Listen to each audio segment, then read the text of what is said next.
శతాబ్దాల సుదీర్ఘ చరిత్ర, సముజ్వల సాంస్కృతిక వైభవం, వారసత్వ సంగమంగా భాసిల్లిన చారిత్రక ఖిల్లా నెల్లూరు జిల్లా.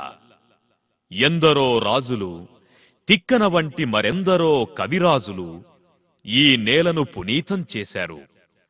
నెల్లూరు నగరి కంఠహారం పెన్నా నదీ తీరంలో ప్రసిద్ధ శ్రీ రంగనాయకుల దేవాలయానికి అతి చేరువలోని ఈ గదిలోనే కవిశిఖరం, కవిత్రయ దిగ్గజం తిక్కన సోమయాజి మహాభారతాన్ని ఆంధ్రీకరించాడు.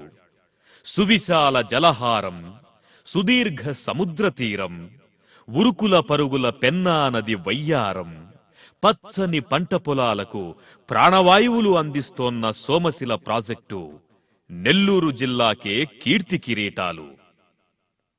నాడు విక్రమసింహపురిగా ప్రశస్తి పొందిన నెల్లూరు నేడు జిల్లా కేంద్రంగా వ్యవహరించబడుతోంది. సహజ నౌకాశ్రయం కృష్ణపట్నం ఓడరేవు ఒకవంక, శాస్త్ర సాంకేతిక ప్రగతికి పెట్టని కోట శ్రీహరికోట రాకెట్ కేంద్రం మరొక వంక.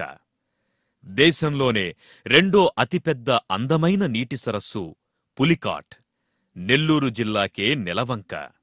విదేశీ వలస పక్షుల రక్షిత కేంద్రం నేలపట్టు, మహిళల మనసులు దోచుకుంటున్న వెంకటగిరి పాటూరు చీరలు ప్రపంచ ప్రసిద్ధం. వ్యవసాయ రంగంలో కూడా నెల్లూరుది విశిష్ట స్థానమే. ఈ జిల్లాలో పండే మొలగొలుకులు దేశంలోనే నాణ్యమైన బియ్యంగా పేరు పొందాయి. అభివృద్ధిలోనే కాదు, ఇక్కడి ప్రజలు అభ్యుదయ ఉద్యమాల్లో కూడా ఎప్పుడూ మునుముందే ఉంటారు. సంపూర్ణ సారా నిషేధం కోసం జిల్లాలోని దూబగుంటలో మహిళలు ప్రారంభించిన మహత్తర పోరాటం దేశంలోనే సంచలనం సృష్టించింది. ఇక సంపూర్ణ అక్షరాస్యత లక్ష్యంగా వెలుగులు విరజిమ్మిన అక్షరదీపం ఉద్యమం నెల్లూరు జిల్లాలోనే నాంది పలికింది.